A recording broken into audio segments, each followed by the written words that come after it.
apakah cukup berdampak nih Pak atas keinginan dari rekan-rekan di fraksi PDIP sendiri? Ya, sebelumnya saya ingin menjelaskan latar belakangnya dulu, Mas. Silakan Pak. Jadi tadi kan dikutip pernyataan Pak Deddy. Sebenarnya bukan yang tadi, yang sesudahnya, yang waktu di Musrembang. Kalau itu yang abdesi tadi. Baik. Seperti apa boleh dijelaskan nih Pak? Akhirnya yang menjadi pemicu. Itu Pak Deddy mengucapkan kalau diskusi dengan DPRD itu ribet, gitu loh. Contoh penggusuran dan segala macam. Jadi gak jadi-jadi. Akhirnya seolah-olah ya program-programnya jadi terhambat, gitu loh. Karena tapi sebenarnya tidak hanya itu, soal anggaran pun memang akhir-akhir ini kita melihat Gubernur Jawa Barat ini memang berjalan sendiri.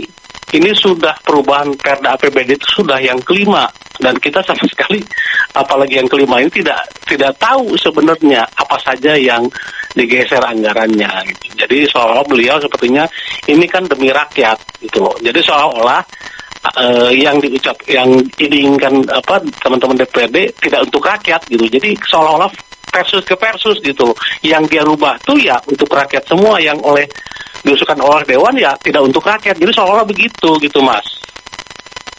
Tapi sejauh ini program yang diusulkan oleh Gubernur Jawa Barat Kang Deddy ini sebetulnya apakah memang didukung melihat dari apa yang telah dilaksanakan misalnya oleh Pak Deddy, baik itu secara langsung atau seperti apa? Iya, memang saya rasa beberapa program juga bagus, cuman kan kita juga punya usul. Contoh beginilah, saya dapil Badung Cimahi ya, konkret.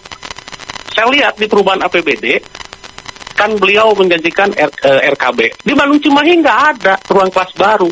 Sementara menurut saya, Bandung Cimahi juga perlu. Apalagi kalau PPDB, waduh luar biasa itu. Banyak yang tidak tertampung gitu loh. Kan itu penting juga. Kan kita perlu didengar orang, anggota DPRD yang dapil Bandung Cimahi gitu loh. Kan tidak ada untuk RKB untuk di Bandung Cimahi. Contohnya begitu. Nah, maksud saya itu juga harus didengar oleh Pak Deddy Mulyadi gitu loh. Sementara dalam perubahan APBD, DPRD sama sekali tidak dilibatkan. Itu, Mas.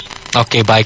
Jadi memang tidak adanya pelibatan komunikasi yang tepat seperti itu dengan Kang Deddy dengan pihak DPRD, sehingga dalam tanda kutip ini antara eksekutif dan legislatif tidak sejalan. Tapi kan melihat dalam rapat juga selalu hadir, misalnya diwakili oleh wakil gubernur. Seperti apa? Iya, betul. Kan gini, sebelum talk off yang kemarin, sebenarnya kita juga sudah instruksi pada paripurna sebelumnya. Paripurna sebelumnya saya yang instruksi pertama yang saya instruksi itu adalah soal undangan Musrembang. Jadi di undangan Musrembang itu kan tanggal 7.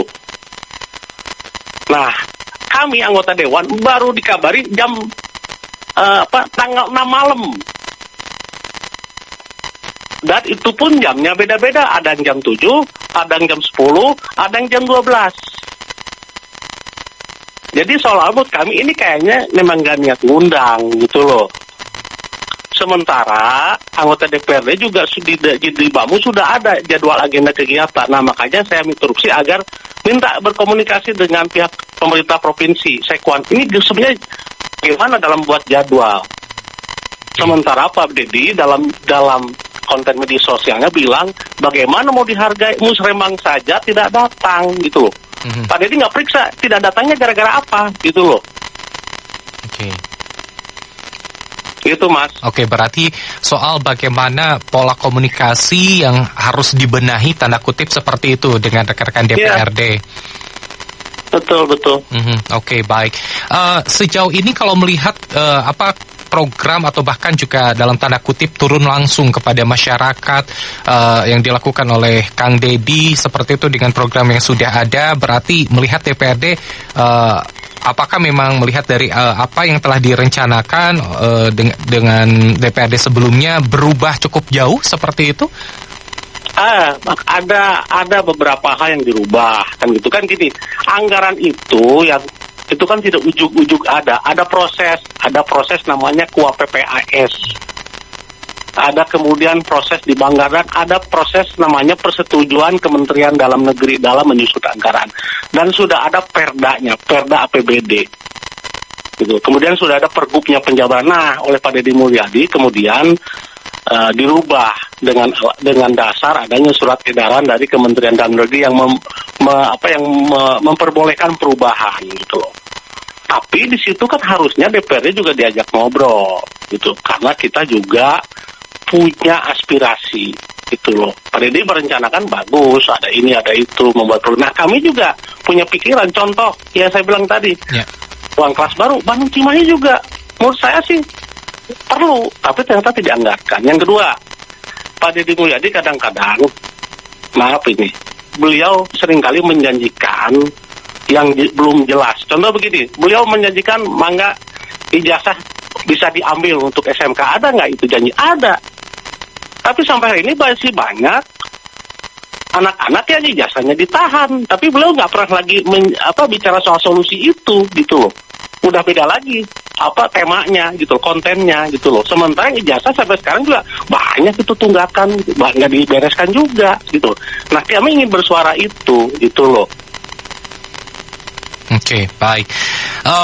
Dan sejauh ini kita ketahui bahwa tadi sempat ada pernyataan juga pada saat raperda ya butuh juga namanya pihak eksekutif juga tentunya butuh legislatif dalam pembuatan perda dan sebagainya seperti itu. Meskipun sudah diwakili oleh wakil gubernur, itu tidak cukup berarti. Gini, kan konteksnya itu adalah pernyataan